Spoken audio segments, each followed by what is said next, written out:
John Cena, Hulk Hogan. I want you saw John Cena's heel turn. I want you to compare and contrast the both. Which one was better? Which one was worse? Which one looked better? One was better? And which one was better? The John Cena heel turn or the Hulk Hogan heel turn? Hogan by far. Yeah. It's not close. Which one? So I didn't see. The thing is, I didn't say it's not close, but no. I didn't see John Cena's heel turn at all because he's only wrestling for this last year. He's on his last year retirement tour. And everyone's like, "Oh yeah, John Cena, he'll give, shake the hands, kiss the babies, play his part."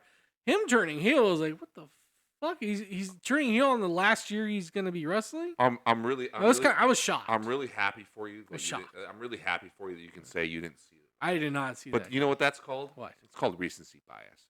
Because you know who saw Hogan's heel turn coming? What? Absolutely fucking no one. Well, everyone was like, "Yeah, you can see it coming, right?" He was getting booed. That is total recency bias. Yeah. You are revisionist historying the shit out of that. That is hindsight 2020 at its finest, ladies and gentlemen. You are witnessing it here now because at the time, buddy. But I'll give Hogan the up to about they cut a promo at the end as well, which was fantastic. Yeah. Yeah, fantastic. So here's the thing that just makes Hogan's turn by far better. I say by far. I'm exaggerating a little bit. Cena's turn was good, but there's a few things that are going to put Hogan over, to use the insider language. You wrestling fans have. Yeah. So, for the one of the biggest factors, which we'll get out of the way right out of the bat, is that it came first. Mm-hmm. I mean, that's huge. It's huge. It's huge because you aren't ever going to have a moment shocking as that because it just came 1st. Mm-hmm. That's just it. Now,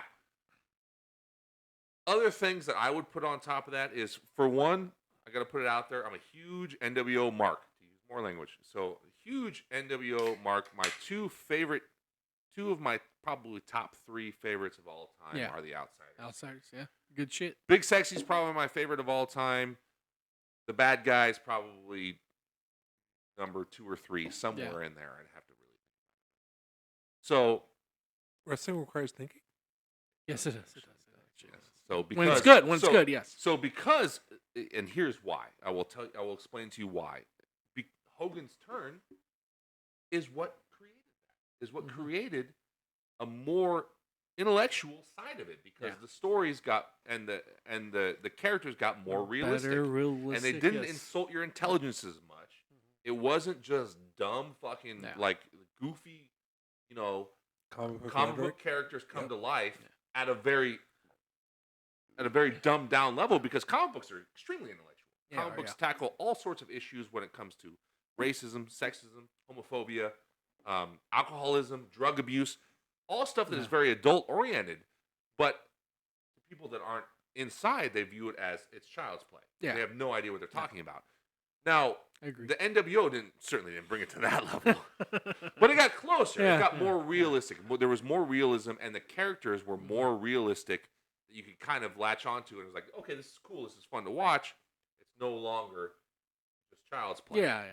So it also pushed it in that direction, and the characters were just cool. They were just brought, not only brought me, but brought so many other people. There's a reason it bred the Attitude Era and the Monday Night Wars, is because it brought the older audience back into it, because I had long since been detached. I had long since been detached from it. I didn't care. When that happened, and when Scott Hall and Kevin Nash came in, and that whole thing started to roll and started to happen, and then when Hogan turned, it's like, okay, well, this is totally different, and now this is cool again. So the WWE would not exist. Now. It would still exist as a company. It would not exist in the state. So you're kind of like, if it wasn't for the Hogan turn, period, it wouldn't. Mm-hmm. And to tie all that together, when I was talking about how I was detached, do you know who by biggest star in the world was when I was watching it previously and then eventually became detached? It wasn't Bret Hart. It No. wasn't Shawn. It wasn't Scott Hall or Nash or The Undertaker. It was Hogan. Hogan was even Ric It was Flair. Doink the Clown. Come on. Doink. That's a good Doink. pull. I like that. So again, he also tied it back into when I was a kid and had stopped watching it, but I had watched it previously. Yeah. He tied it all together. He tied the two eras together. And by the way, he was a great fucking heel. Great heel. Probably the greatest babyface of all time. Yeah. Probably. If you consider Stone Cold a babyface, he's kind of an anti-hero. Yeah, he's an anti-hero. Yeah. But if you still consider him a babyface, because he was fundamentally, you could compete that with and Cena's Hogan. close. Cena's close to that too. Yeah. But Hogan's run in the '80s. I mean, Yeah. if you were a kid in the '80s, you were there, right?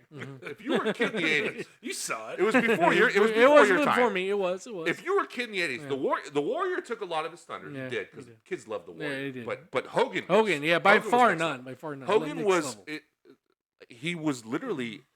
He quite possibly is the biggest. This is not underselling it. We've talked about this before. Quite possibly the biggest star in the world. Yeah. Because if you go to Japan, if you go to Africa, if you go to China, if you go to Europe, you say the name Hulk Hogan, people Everybody know knows. who the fuck Everybody you're knows. talking about. Everybody They knows. know who Yeah. he is. That is insane.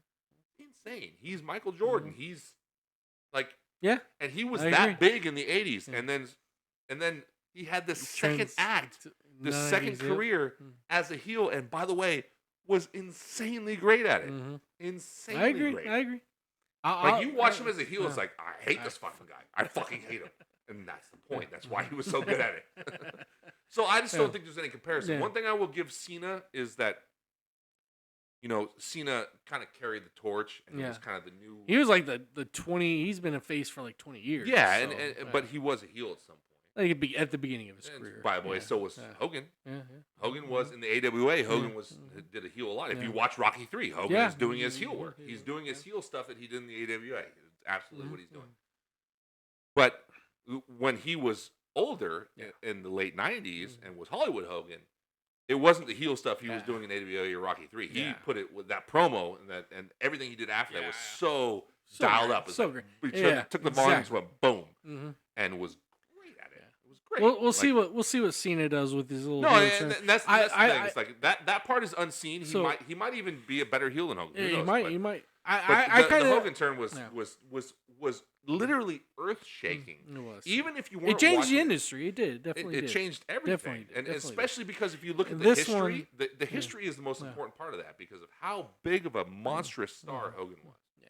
He's literally a household name everywhere in the world. Yeah. There's a lot of revisionist history going on nowadays with Hogan because people want to hate on him. So people want to rewrite history and pretend like he wasn't as great as he was. That guy was a fucking monster of a star. Like it's Pause not that for a close. second. Everything he did during the current political campaign, that hurt. Sure. It does. It does. Absolutely. And then that's what the I'm other talking shit about, that- revisionist history and recency bias. Yeah. People want to rewrite history, and also because they don't even before the political stuff. A lot of this started long before the political stuff. Sure. People have been hating on Hogan for a lot of years because of his ego and because they think that he goes into business for himself. And then the other video that came out of him saying the N-word and stuff like that. That thing.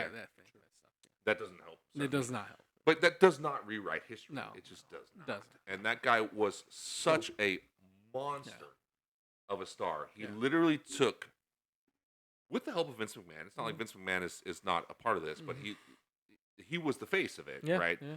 The literal face.